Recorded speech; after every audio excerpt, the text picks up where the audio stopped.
Olá, ouvintes da Rádio Esperança, está entrando no ar o programa Profecia do Apocalipse. Eu sou Marcelo Marinho, estou aqui para falar das coisas que em breve devem acontecer e que nos são reveladas na Palavra de Deus, mais precisamente na profecia do livro de Apocalipse. Sejam bem-aventurados, está escrito em Apocalipse 1:3. Bem-aventurado aquele que lê e os que ouvem as palavras desta profecia e guardam as coisas que nela estão escritas, porque o tempo está próximo.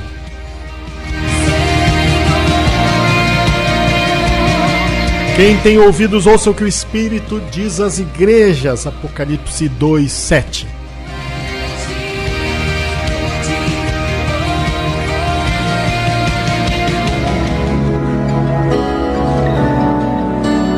Preciosa sangre fluyó por amor.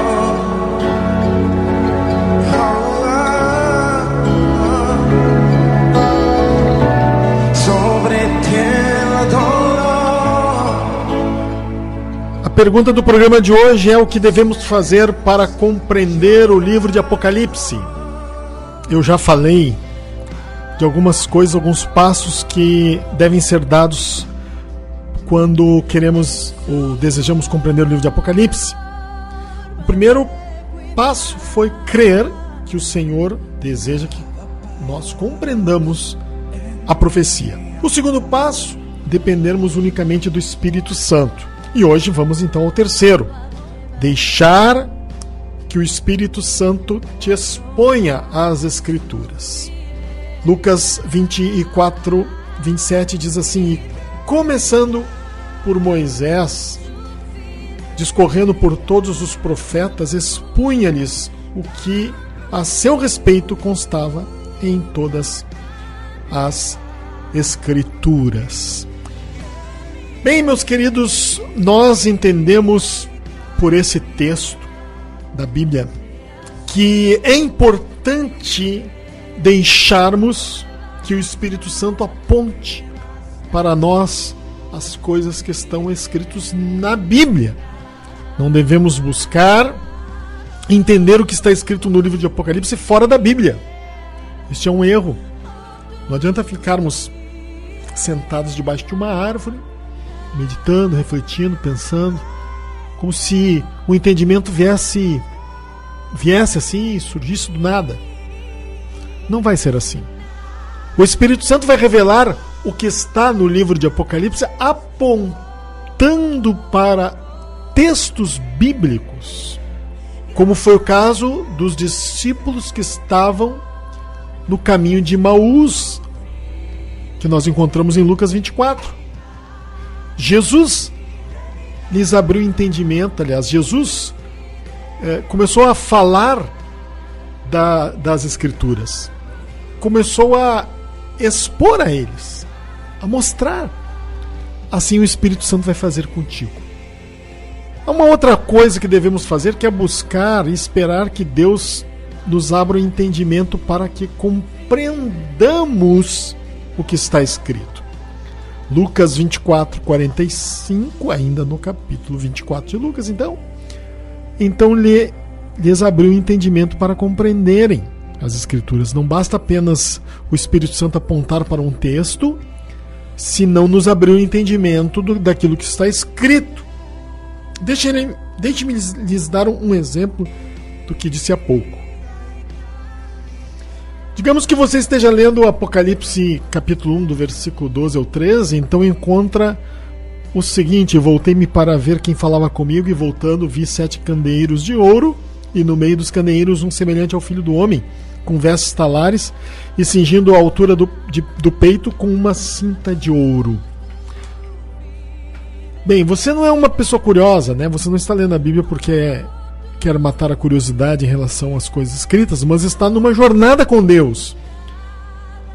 Ele iniciou sua própria jornada com o livro de Apocalipse. Então você tem sido um bem-aventurado, tem buscado com seriedade ler, ouvir e guardar no coração as coisas escritas. Então você pergunta ao Espírito Santo: o que significa esta cinta de ouro na altura do peito de Jesus. Obviamente que não é um ornamento, mas algo que tem um significado. Então, nós tendo conhecimento disso, você conhecendo este fato, o Espírito Santo vai conduzi-lo aos textos da palavra que dão a resposta a essa questão. Tudo aquilo que Deus quer que saibamos está revelado na Bíblia, meu querido. Se não estiver escrito, é porque Deus não quer nos revelar. Então, onde está a resposta de Apocalipse, capítulo 1, do verso 12 e 13? Nós encontramos no livro de Isaías, no capítulo 11, no verso 5. Está escrito ali: a justiça será o cinto dos seus lombos, e a fidelidade o cinto dos seus rins. Neste texto de Isaías, então, nós encontramos a resposta. Aquele cinto de ouro no peito de Jesus representa a justiça e a fidelidade de Deus, que Deus cumprirá o que prometeu. Ele é fiel e ele fará cumprindo também a sua justiça. Qualquer um poderia achar, mas por que não achamos? Por que não conseguimos enxergar? Por muitos motivos. Às vezes estamos fora do contexto, às vezes não estamos nem ao menos buscando, desprezamos a profecia, pensamos diferente daquilo que a palavra de Deus nos diz, colocando nossa opinião acima daquilo que está escrito. Esses motivos que citei é que nos impedem de entender. Mas se nos humilharmos diante do Espírito Santo, decidirmos considerar como sendo verdade apenas o que está escrito textualmente na Bíblia, sem dúvida as coisas começarão a ficar mais claras. Bom, eu quero terminar essa parte lendo 1 Coríntios 4:6, ou citando 1 Coríntios 4:6, porque aqui o apóstolo Paulo, vamos dizer assim, o Espírito Santo diz que ninguém deve ir além daquilo que está escrito. Ninguém deve ir além daquilo que está escrito. Então, que Deus os abençoe, que nós possamos, nessa jornada, possamos deixar que o Espírito Santo nos exponha as Escrituras e esperar que Deus nos abra o entendimento através do seu Espírito Santo para que compreendamos os textos que ele nos mostra.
Vamos seguir então a leitura do livro de Apocalipse. Nós vamos continuar lendo o livro. Sabe que nós podemos ler o livro de ponta a ponta, entender tudo que está escrito. O Espírito Santo de Deus quer isso mesmo. Não é uma questão de quantas vezes nós lemos o livro, mas é uma questão da revelação. É uma questão de Deus abrir-nos o entendimento. E eu tenho falado aqui, vou repetir, Deus quer que nós, filhos de Deus, façamos as pazes com o livro de Apocalipse. É verdade isso. Ele é uma revelação de Jesus Cristo que Deus lhe deu para mostrar aos seus servos as coisas que em breve devem acontecer. Ele é uma revelação, meu querido, minha querida. Revelação. Deus quer que compreendamos. Vamos então à leitura Apocalipse 1:14. Nós estamos lendo um pedaço do livro a cada dia de programa. E nós lemos ontem o versículo 13 do capítulo 1. Hoje nós vamos continuar no versículo 14. Ali nós encontramos que os seus olhos são como chama de fogo. Então, o que isso significa? Que aos olhos de Jesus nada fica escondido. Assim como o fogo separa o bom do ruim, ele vê as coisas boas que as pessoas fazem, mas também as ruins. Isso é a essência do que ele fala às igrejas. E todos nós daremos conta a Deus pelas coisas que fazemos, sejam elas boas ou más. Portanto, devemos temer ao Senhor. Depois, no versículo 15, os pés semelhantes ao bronze polido como refinado em uma fornalha. O bronze representa o juízo de Deus. O tempo do juízo é representado na Bíblia simbolicamente como uma vindima. Assim como as uvas são esmagadas no lagar, Deus com seus pés esmagará seus inimigos. O bronze é polido, como que refinado numa fornalha, para nos mostrar que o juízo se aproxima. Na época em que o livro de Apocalipse foi escrito, meus queridos, foi dado com a proximidade de uma batalha. Naquela época, né, quando estava se aproximando uma batalha, os soldados dos exércitos lustravam seus artefatos de guerra. Se aproximando o tempo do juízo, Jesus com seus pés de bronze, polidos, brilhando, ele vai esmagar seus inimigos. Esse é o sentido dos pés, os pés de bronze polidos como que refinado numa fornalha. Bem, nós temos um texto de Isaías 63, 3-6, que diz assim: o lagar eu pisei sozinho, e dos povos nenhum homem se achava comigo. Pisei, olha bem, usando os pés, né? Pisei as uvas na minha ira, no meu furor, as esmaguei. Falando, as uvas aqui representando os povos inimigos que no final vão se revoltar contra Deus. E o seu sangue me salpicou as vestes e me manchou o traje todo.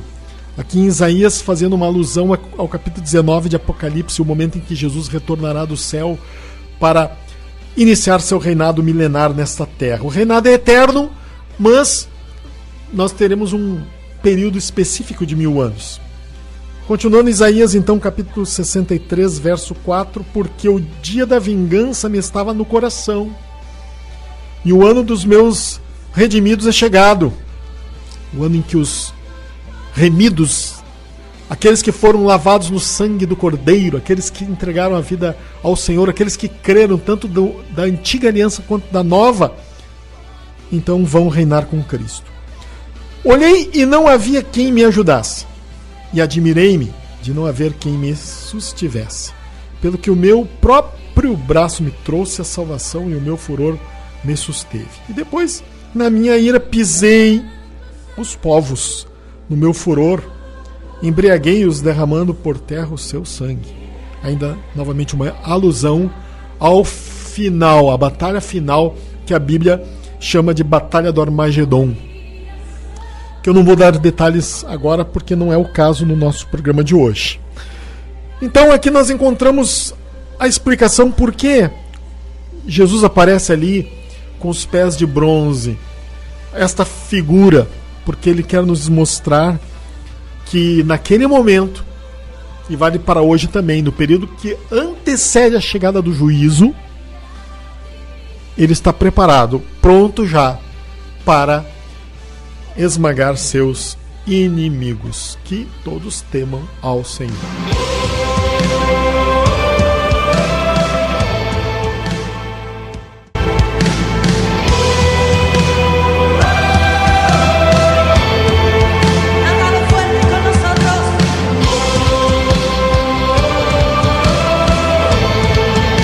Quero falar um pouquinho sobre o livro 24 Extraordinários Eventos, a profecia do Apocalipse.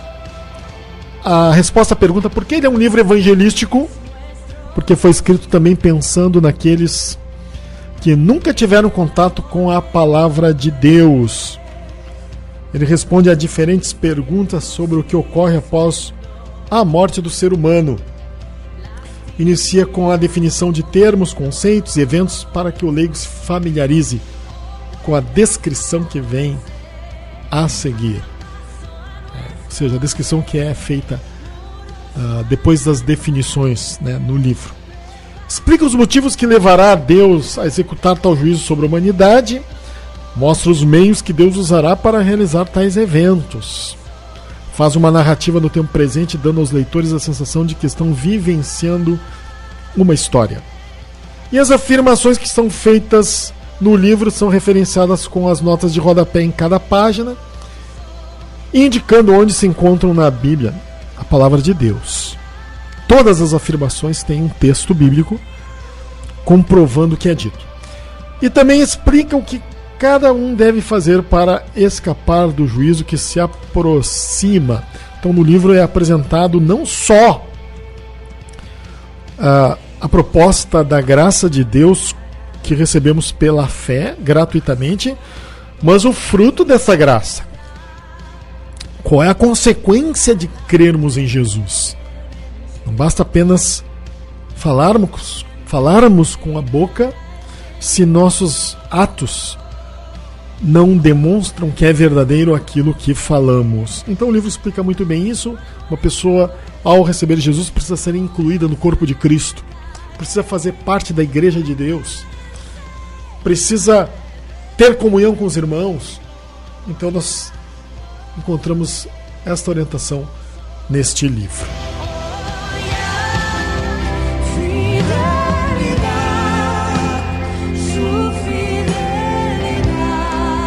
Bem, quero gastar um pouco de tempo falando sobre oração. Sabe que nós devemos orar? Esta é a vontade de Deus, viu?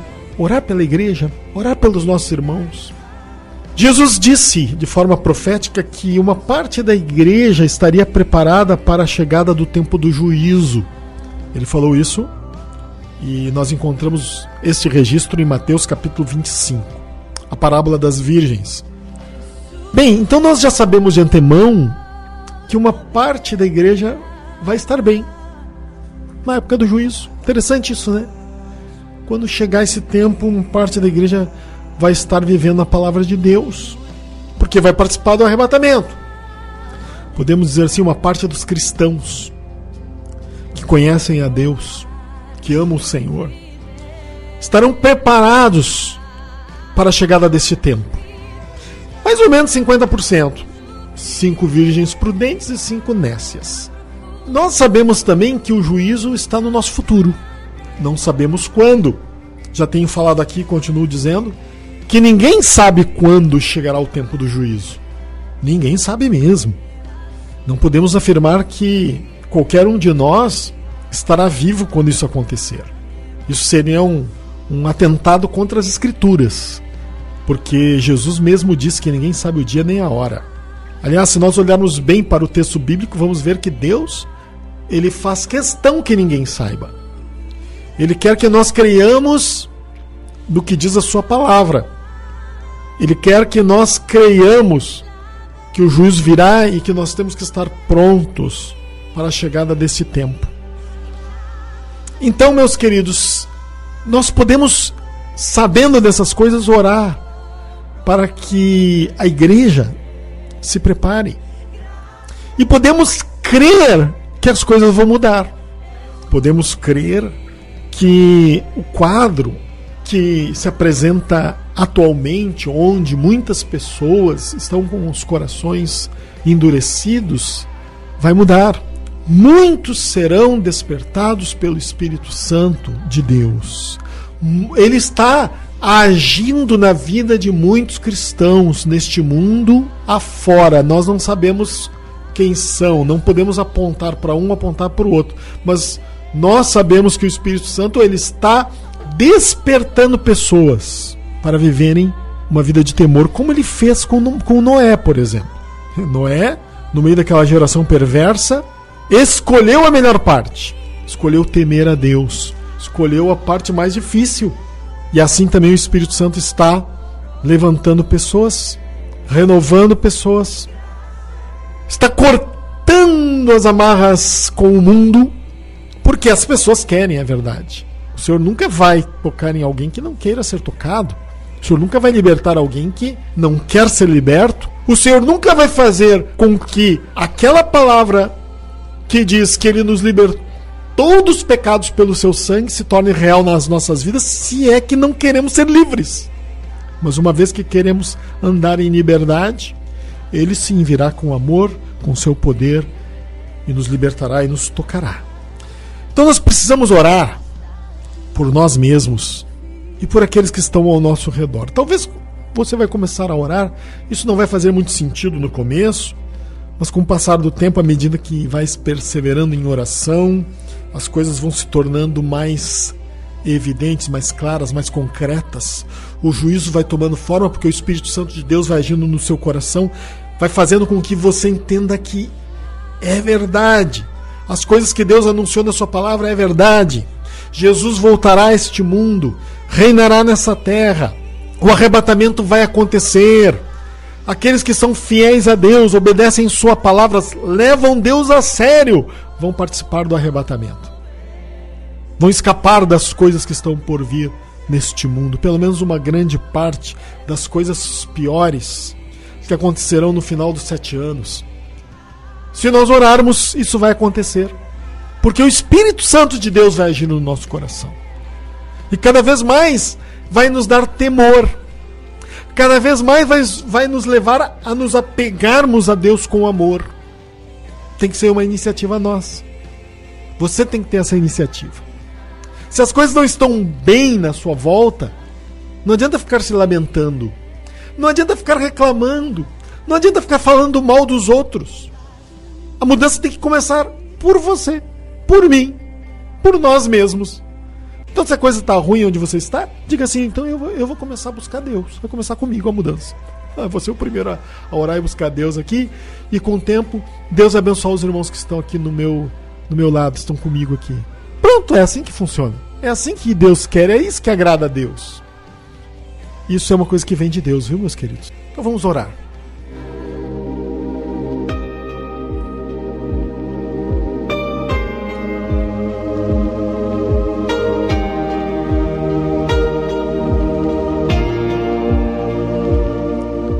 Pai, muito obrigado pela tua presença, Senhor. Obrigado por esse livro tão maravilhoso que é o livro de Apocalipse e que tu nos chama a iniciar uma jornada com ele, a buscarmos a ti para compreendermos as coisas que nele estão escritas, porque por isso ele está aqui, Senhor. Pois é uma revelação de Jesus Cristo que Deus lhe deu para nos mostrar a nós, teus filhos, que somos considerados por ti como servos. Todos nós somos considerados como servos, para nos mostrar as coisas que em breve devem acontecer. Pois em breve nós nos encontraremos com uma grande parte das coisas que estão registradas no livro. Ou elas virão até nós nessa geração, neste mundo, ou nós vamos até elas, no momento que partirmos desta vida, porque o tempo vai parar. Ó Senhor, que cada vez mais a igreja te busque, seja renovada e se prepare para encontrar-se contigo, assim como uma noiva se prepara para ir ao encontro do noivo. Em nome de Jesus, Senhor, nós pedimos isso e te agradecemos. Amém.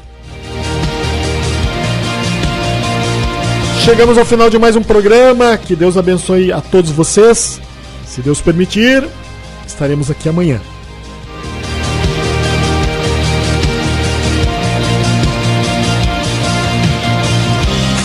A Esperança, 24 horas no seu rádio.